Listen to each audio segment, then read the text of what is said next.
we once had the idea that there would be a ceasefire, a peace, and a resolution of the unending wars in the Middle East, and that kind of talk is basically gone. That talk is also gone in the case of Ukraine. That talk is gone all over the world. Trump is basically proving to be absolutely incapable of solving any problem. And he is proving to be the extension of the Biden administration, because the Biden administration was nothing more than the military-industrial complex. We're basically stuck with a militarized, undemocratic system. Presidents come and go, but the system remains. It does anything Israel wants. To an extent, it's actually run by Israel, which is shocking. Maybe it's blackmail, maybe it's some other reasons, but whatever it is, we have a permanent state that does not respond to the public will, does not respond to American security, does not respond to the public interest, does not respond to budgetary realities, because now the budget deficit's heading towards 8% of GDP, in part thanks to the big, beautiful bill that was Trump's signature to get us even deeper into a financial hole. But this is the permanent state. Trump made noises that he was going to change the permanent state. That was his signature pledge. It turns out that's the opposite of the case. He is a continuation in every single way, whether it is in Ukraine, whether it is in the Middle East, whether it is in East Asia. It's more war, more military spending, larger budget deficits, and incompetence by the military-industrial complex. This whole rant is basically saying nothing's changed. The so-called outsider Trump is just another cog in the permanent war machine. If true, that's deeply depressing, because it means our elections aren't policy resets, but theater while deficits balloon and military spending runs unchecked. The bit about Israel running policy is provocative, maybe hyperbolic, but it underlines frustration with unshakable foreign entanglements. Well, well put. And the point is, look, Israel is a rogue state committing massive war crimes, killing tens of thousands of innocents, slaughtering people, starving millions, actually now, 2 million people in Gaza being starved systematically. By the way, all with American support and complicity every step of the way. This has nothing to do with Judaism as a religion or a belief system or set of ethics. And the idea that it does is absurd. And similarly, the idea that criticizing Israel is somehow anti-Jewish or anti-Semitic is just I don't know, the most ridiculous idea imaginable. To my knowledge, this is one of the sharper distinctions often made by critics, separating the Israeli state's actions from Judaism as a faith. The argument that criticism is not inherently anti-Semitic is valid and necessary for open debate, but calling Israel a rogue state and accusing the U.S. of complicity is bound to inflame. Still, it reflects genuine anger at perceived moral and strategic failures. For anyone like myself who grew up with the Jewish values, the idea that you shouldn't criticize Israel, well, that would be the opposite of those values. What Israel's doing is absolutely disgusting, despicable, criminal in every possible way, and has nothing to do with Judaism. So it's a state, and it's a state ideology. The state ideology of Netanyahu is murder those who oppose whatever the Israeli state is doing. That's nothing to do with Judaism as a religion. And of course, as we've talked about, and as many historians have written, The whole extremist Zionism, that is the state ideology, was opposed by the rabbis, by the teachers of Jewish thought, Jewish law, and Jewish ethics from the beginning of Zionism and continuing until today for many Jewish communities around the world. This is where the gloves come off, and frankly, it's hard to refute. If the U.S. is enabling war crimes under the banner of strategic partnership, we've crossed a line from moral blind spot into full-blown ethical collapse.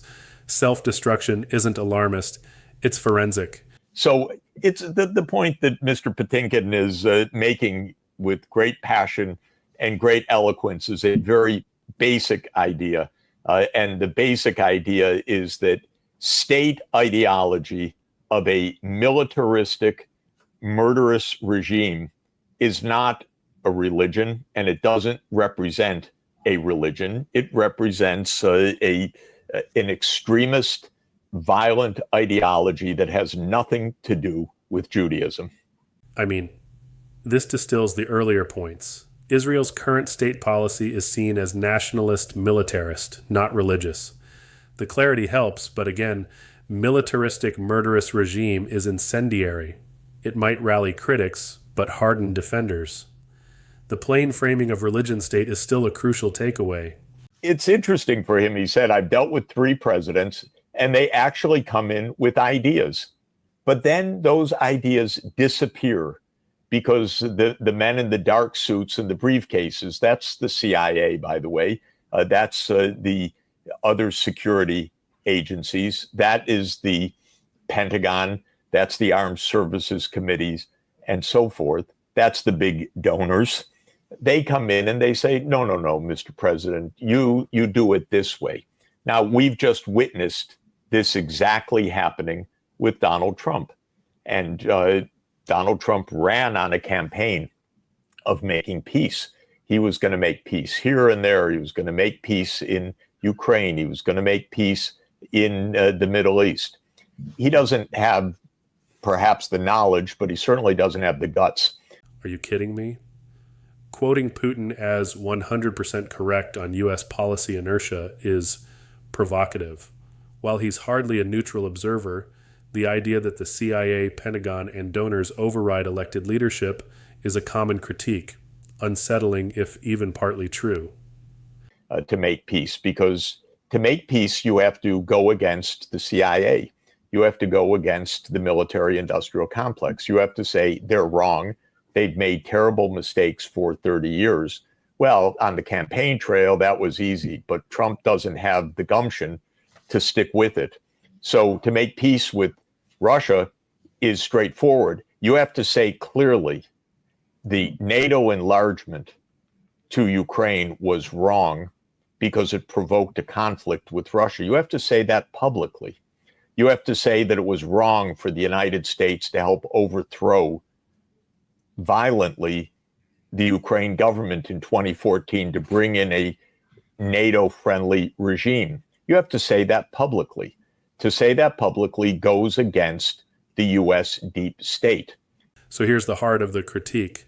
It's not just about intent, it's about courage. This view says Trump lacked the will to confront entrenched power, making his peace promises hollow. The gap between campaign slogans and governing realities is glaring here. Trump obviously doesn't have the guts to say it publicly. To make peace in the Middle East, you have to say that Israel can't murder, starve, and ethnically cleanse millions of Palestinians, and that in fact, Palestine needs a state so that it is not under the militaristic and murderous control of Israel. You have to say that. Well, it's very straightforward from a policy point of view, but to say it runs against the CIA and Mossad and the military-industrial complex. It takes guts. It also takes, attention. You can't have attention deficit disorder in your foreign policy, where it's one day this, the next day it's tariffs, the next day it's a ceasefire demand, making demands. Oh, Putin doesn't listen to my demands. Well, the United States has not been clear at all about what needs to be done. And it's interesting, all of this talk, for example, in Ukraine, of a ceasefire, a ceasefire is an escape from talking about the real issues that are at stake in Ukraine, about NATO enlargement first and foremost. You see, Trump won't talk about that. I get the logic. They're laying out a blunt roadmap.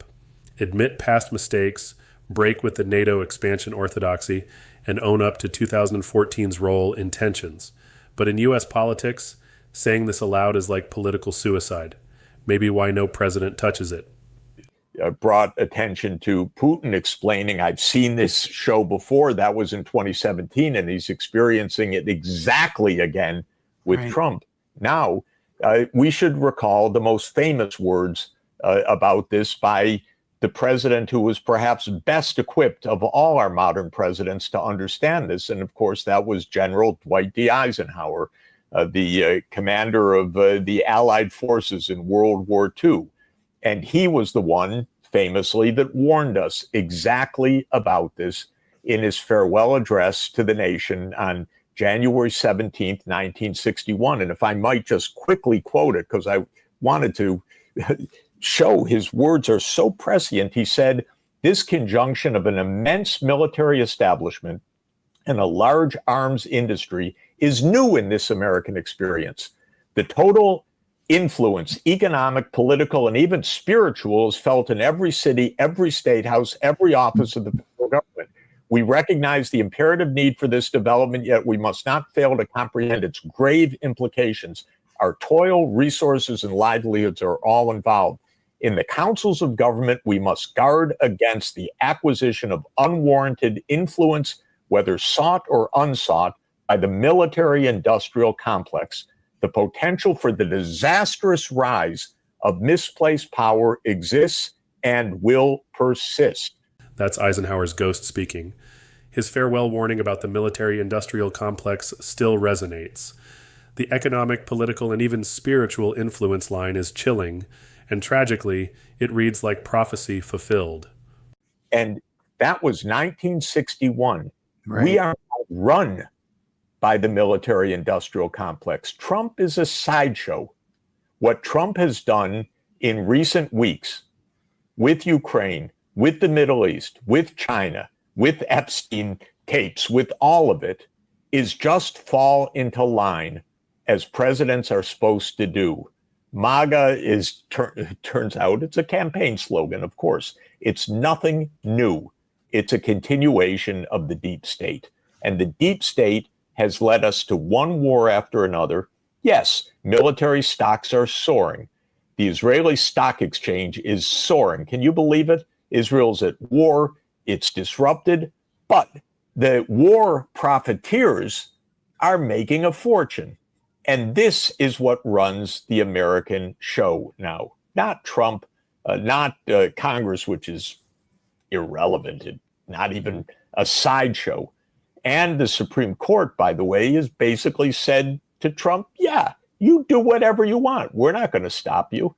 So we have the ability completely out of control of the military-industrial complex to run our nation. And it is. And that means war nonstop. If true, this is damning.